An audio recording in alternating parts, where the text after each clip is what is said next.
Hey friends, a lot of users are asking how big is Windows 11 and there's no one perfect answer to it. I'll tell you why. 5.1 GB is the space of the Windows 11 ISO file itself.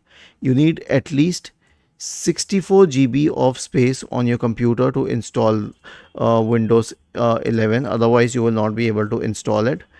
I suggest that your computer should have at least 256 GB of free space to be able to run Windows 11 properly, or even better, it should have 512 GB of free space. This is the free space that it should have at a point of time to run it smoothly, because the second you start installing applications on it, unlike Windows 10, it will get saturated even faster.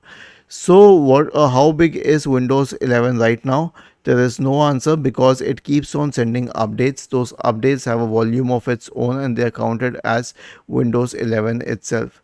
And then there are a lot of system files.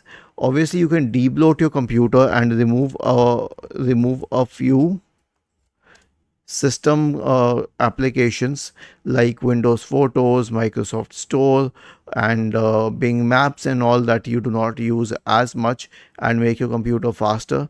So you can consider this. We have a we have a separate video on that one, but the minimum required space that one should have to run Windows 11 smoothly is 256 GB.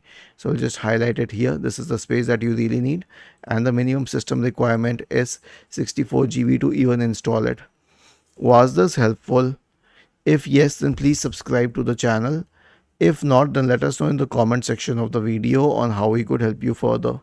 Thank you for watching this video and have a nice day.